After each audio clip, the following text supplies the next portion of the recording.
The laboratory was quiet except for the gentle hum of equipment and my fingers tapping on the keyboard. It was nearly midnight, but I couldn't stop, not when I was this close. My name is Dr. Elena Martinez, and after 3 years of research, countless failed attempts, and endless nights like this one, I was finally seeing results that could change everything. Still here? I jumped at the sound of my husband's voice.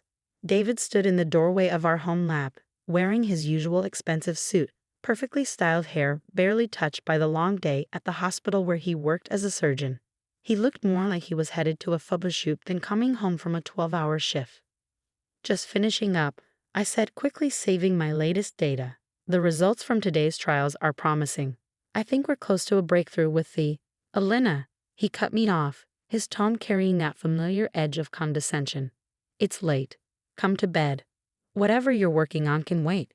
I bit back my frustration. David had never understood my research, never saw value in the countless hours I spent developing new treatment protocols for autoimmune diseases. To him, real medicine happened in operating rooms, not research labs. The fact that I'd chosen to focus on research instead of clinical practice was just another way I'd disappointed him. 5 more minutes, I promised, turning back to my computer. I just need to document these findings. He sighed dramatically but left me alone. I waited until his footsteps faded before opening my email to send the day's results to myself. A habit I developed after one too many computer crashes had taught me the importance of backups. That's when I saw it. An email from the National Institute of Health, marked urgent. My hands trembled as I opened it. Dear Dr. Martinez, we are pleased to inform you that your research proposal on novel treatments for autoimmune disorders has been selected for full funding consideration.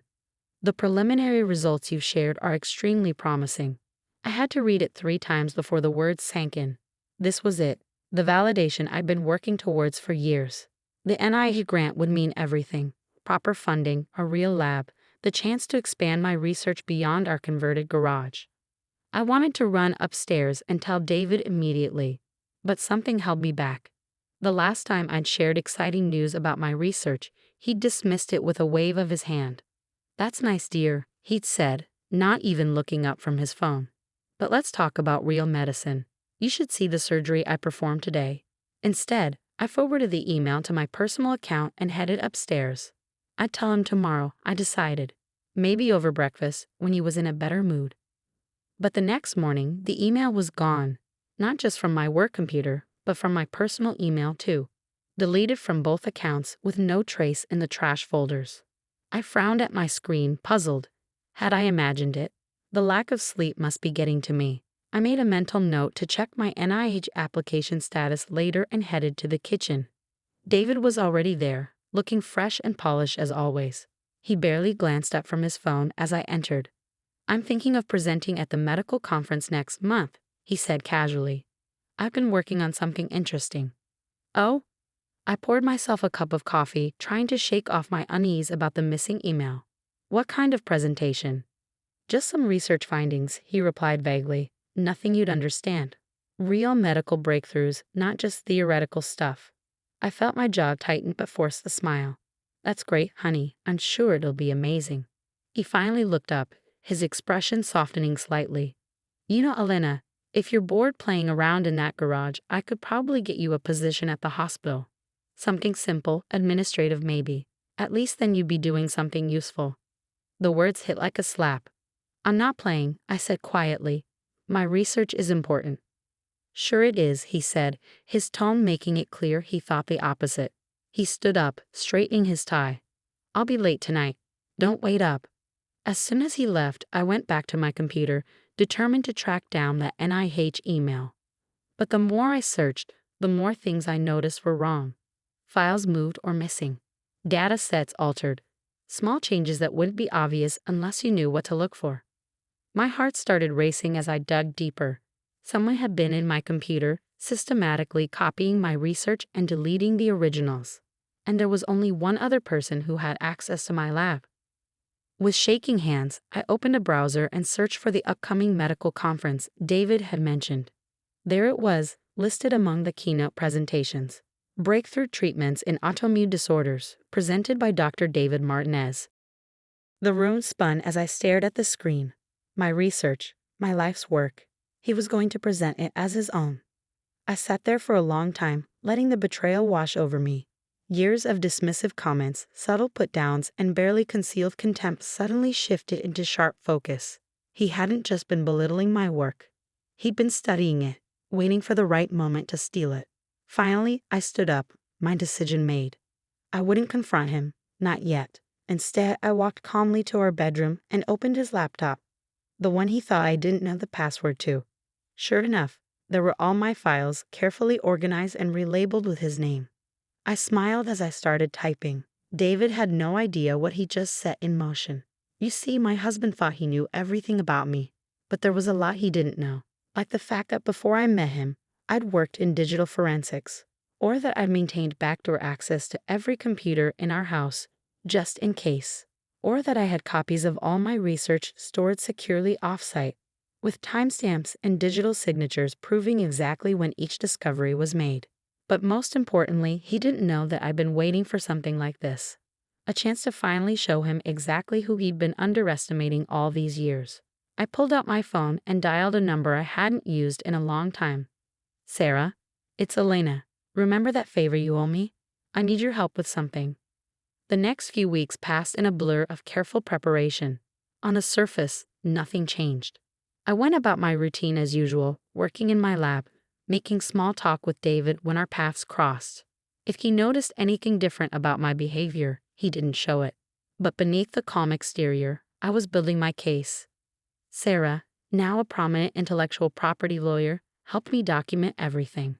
Every stolen file, every deleted email, every trace of David's systematic theft of my research.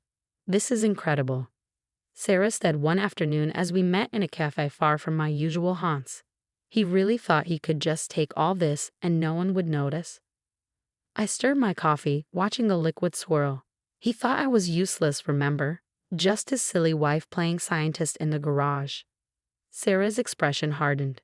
Well, he's about to learn exactly how wrong he was. The medical conference was approaching fast. David spent more and more time at the hospital, preparing his presentation. Each time he mentioned it, I had to fight back a smile. Then, 3 days before the conference, I received another email from the NIH. This time, I made sure David couldn't delete it. Dear Dr. Martinez, we are writing to follow up on our previous communication regarding your research funding. We are deeply concerned about the apparent duplication of your work being presented at the upcoming medical conference. I forwarded the email to Sarah, then sat back and waited. The next morning, David's phone started ringing at 6 a.m. I pretended to sleep as he answered it, listening to his voice grow increasingly panicked. What do you mean, intellectual property dispute? No, you don't understand. This is my research. What previous submission? I kept my eyes closed as he got dressed in a rush and hurried out the door.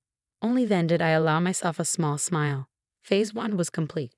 The day of the medical conference arrived with a buzz of anticipation. I watched from our bedroom window as David left early that morning, his presentation materials clutched tightly under his arm. He hadn't slept well. I'd heard him pacing most of the night, making frantic phone calls in hushed tones. He still had no idea I was coming to the conference. I waited until his car disappeared around the corner before getting ready.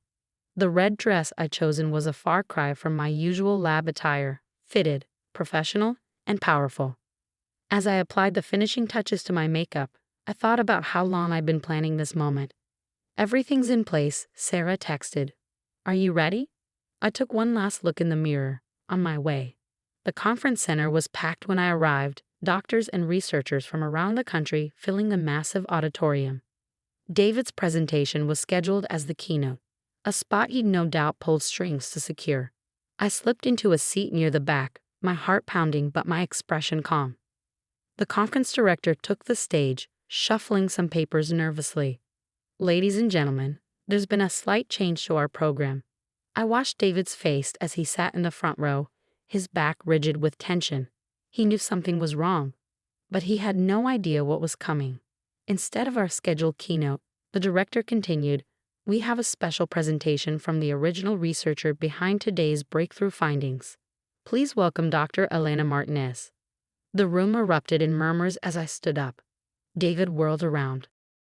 his face draining of color as he saw me walking toward the stage. For the first time in our marriage, he looked genuinely afraid.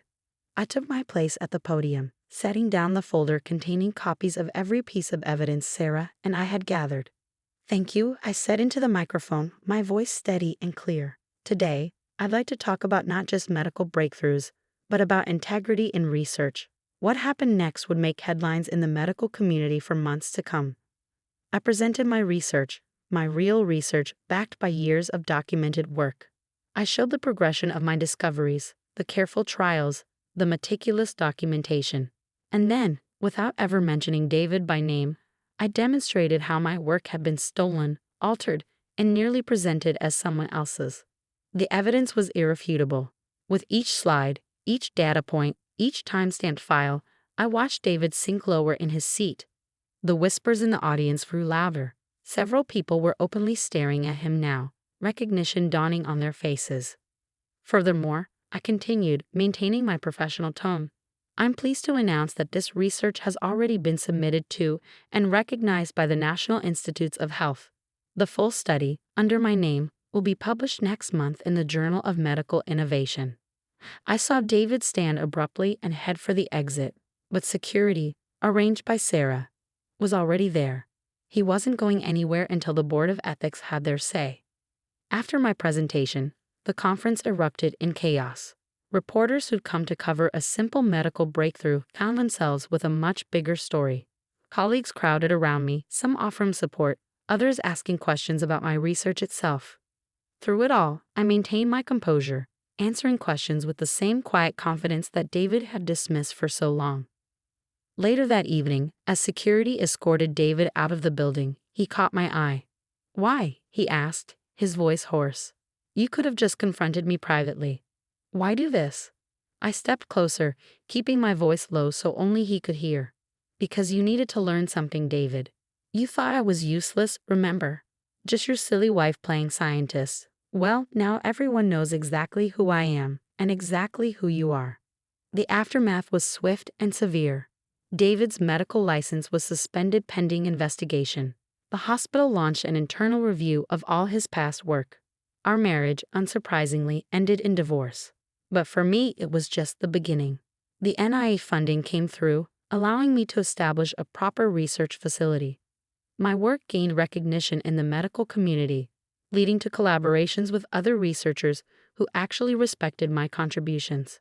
1 year later, I stood in my new lab, not a converted garage, but a state-of-the-art facility with a team of dedicated researchers. My phone buzzed with a news alert. David had been formally stripped of his medical license, his reputation in tatters. I set the phone down without reading further. His story didn't matter anymore. What mattered was the work we were doing here, the lives we could change with our research. A young intern approached my desk, looking nervous. "Dr. Martinez, I wanted to ask you about your latest protocol." I smiled, remembering how it felt to be dismissed and belittled. "Pull up a chair," I said warmly. "Let's talk it through." As we discussed the research, I thought about how far I'd come. David had tried to steal my life's work, thinking I would stay quiet, stay in my place.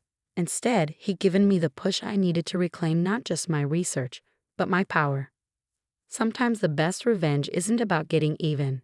It's about rising so far above someone that they have to live with the knowledge of what they lost. David hadn't just lost his career and reputation. He'd lost the chance to be part of something truly groundbreaking, all because he couldn't see past his own arrogance. The lab hummed with activity around me, researchers collaborating, ideas flowing freely. This was what I'd always dreamed of, not just making breakthroughs, but creating an environment where everyone's contributions were valued. My phone buzzed again. This time it was Sarah. "Saw the news. Drinks to celebrate." I texted back quickly, "Can't tonight. We're on the verge of something big here." And we were. The preliminary results from our latest trials were showing promise in treating previously resistant autoimmune conditions. The work I'd started alone in my garage was now helping people, saving lives. That evening, as I walked through the lab preparing to head home, I passed the wall where we displayed our team's achievements. In the center was the framed cover of the Journal of Medical Innovation featuring my original research, the same research David had tried to claim as his own. Next to it hung a new edition. A letter from a patient whose life had been transformed by our treatment protocol. Thank you for not giving up, it read. Thank you for believing in your work. I touched the frame gently, remembering all the times David had called my work useless, all the times he tried to make me doubt myself. If he hadn't tried to steal my research, would I have found the strength to step out of his shadow? Would I have built all this? Sometimes the worst betrayals lead us to our greatest triumphs. David had tried to steal my work, but in doing so, he'd given me something far more valuable. The push I needed to become who I was always meant to be. As I turned off the lights and headed out, my phone lit up with another message. This one was from a name I hadn't seen in months. David. I'm sorry, it read. I know it's too late, but I need you to know, you were never useless. I was just too blind to see how extraordinary you are. I deleted the message without responding. He was right about one thing. It was too late. I didn't need his recognition anymore. I had something far better. The knowledge that I had built something meaningful, something that would outlast his betrayal and help countless people. The night air was cool as I walked to my car. Tomorrow would bring new challenges, new discoveries, new opportunities to prove that success is the best revenge. But tonight, I could rest easy knowing that I had turned his betrayal into my triumph. In the end, David's attempt to steal my work hadn't destroyed me. It had set me free, and that was worth more than any revenge I could have planned.